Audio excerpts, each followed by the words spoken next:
আসসালামাইকুম। আহ, আশা করি সকলেই ভালো আছেন। আমি বঙ্গচাষী থেকে আজকে আলামিন আপনাদের সঙ্গে যুক্ত হয়েছি। আর আজকে আপনাদেরকে দেখাচ্ছি যে শশাটা দেখতে পাচ্ছেন, এটা হচ্ছে আমাদের বঙ্গ সিডসের গ্রিন মাস্টার ওয়ান শশা। আসলে মাচাটা কিন্তু খুবই ছোট, অনেক কষ্ট করে ভিডিও ডকুমেন্টারি কিন্তু নিতে হচ্ছে। আর যিনি এই শশাটা চাষ করেছে তার মুখ থেকে আমরা শুনবো উনি কি জাতের শশা এবং কোন কোম্পানির এই জাতটি চাষ করেছে। আসসালামু আলাইকুম। ওয়ালাইকুম সালাম। ভালো আছেন তাই না? হ্যাঁ, ভালো আছি। আচ্ছা, আপনি কি জাতের শশা চাষ করেছেন এটা? বঙ্গ সিড গ্রিন মাস্টার ওয়ান। আচ্ছা, গ্রিন মাস্টার ওয়ান শশা চাষ করেছেন তাই না? কতটুকু জমিতে চাষ করেছেন এটা? 33%। 33 শতকের জমিতে। আচ্ছা, আপনার জমিতে যে শশাগুলো দেখতে পাচ্ছি এটা কতদিন থেকে হারভেস্ট শুরু হয়েছে? আপনার 3 দিন আগ থেকে। 3 দিন আগে থেকে, অর্থাৎ এখন গাছের বয়স কতদিন চলতেছে? 35 দিন। 35 দিন হ্যাঁ। বয়সে আপনি হচ্ছে, অর্থাৎ 33 দিন বয়সে আপনি একবার হারভেস্ট করেছেন। হ্যাঁ। আচ্ছা, আগামীকালকে কতটুকু হারভেস্ট হবে আপনি যে শশাটা দেখতে পাচ্ছেন? আপনার 24% থেকে ওই 25-26 মণ। 26 মণ দ্বিতীয় হারভেস্ট হবে। হ্যাঁ। তো উদ্যোক্তা ভাই, আপনারা সরাসরি কিন্তু জেনে নিলেন যে উনি হচ্ছে আগামীকালকে প্রায় 24-25 মণ শশা হারভেস্ট করবে, কিংবা বেশিও হতে পারে। আসলে আপনাদেরকে এখানে যদি একটা জিনিস দেখায়, দেখতে পাচ্ছেন শশার যে কোয়ালিটি, যেটা হ্যাঁ শশার কোয়ালিটি কিংবা সাইজ যেটা দেখতে পাচ্ছেন, মাশাল্লাহ এই শশা দেখেন, কোনো শশা কিন্তু বাঁকা না। আর শশার সাইজ গুলো কিন্তু অসংখ্য খুবই সুন্দর, বাজারের এটা চাহিদাটা খুবই খুবই ভালো।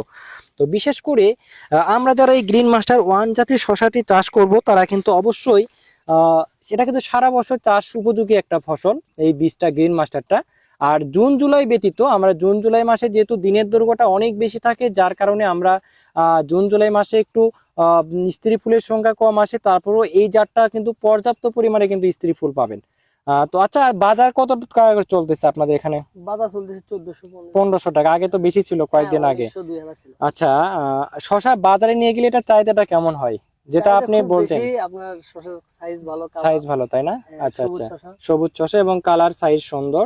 তো আগামীতে তো চলবে এটা তাই না? হ্যাঁ, এটা চলবে। আচ্ছা, এটা কিন্তু সারা বছরই চাষ করা যায়। তো আমরা কিন্তু সরাসরি উদ্যোক্তার মুখ থেকেই শুনে নিলাম সবকিছু। আর এখানে ভিডিওটা আমরা এমন কোনো না যে এখানে শশা লাগাই দিয়েছি, অনেক প্রতিষ্ঠান যেটা করে, আমরা কি লাগাই দিয়েছি শশা না বাস্তব অনেকে কি অনেক হ্যাঁ ভালো। অনেক ভালো তাই না? অনেক ভালো। আচ্ছা, শুধু যে শশা ধরছে তা না, গাছের লংজিভিটি, গাছের রোগ বালাই কেমন? রোগ বালাই নাই তাই না? রোগ বালাই নাই। আসলেই দেখতে পাচ্ছেন, আসলে আমরা পুরো যে প্রজেক্টটা সুন্দর করে ঘুরে দেখাবো তা করতে পারতেছি না, কারণ মাচাটা খুবই ছোট, যার কারণে আমাদের অনেক কষ্ট করে ভিডিও ডকুমেন্টারি নিতে হচ্ছে। আমরা একটা শশা ভাঙে দেখাই আপনাদেরকে। এটাতে কিন্তু বীজের পরিমাণটা কিন্তু খুবই কম, হ্যাঁ অনেক কম, কিন্তু দেখতে পাচ্ছেন বীজগুলো কিন্তু এখনো পরিপক্ক হয় নাই। বীজের সংখ্যাটা খুবই কম, এবং মাংসর যেটা থাকে এটার পরিমাণটা অনেক বেশি, যাতে করে ওজনেও কিন্তু এটা বেশি হয়। তো বিশেষ করে বাংলাদেশের বিভিন্ন প্রান্ত থেকে যে সকল উদ্যোক্তারা শশা চাষ করতে চাচ্ছেন, তারা অবশ্যই আমাদের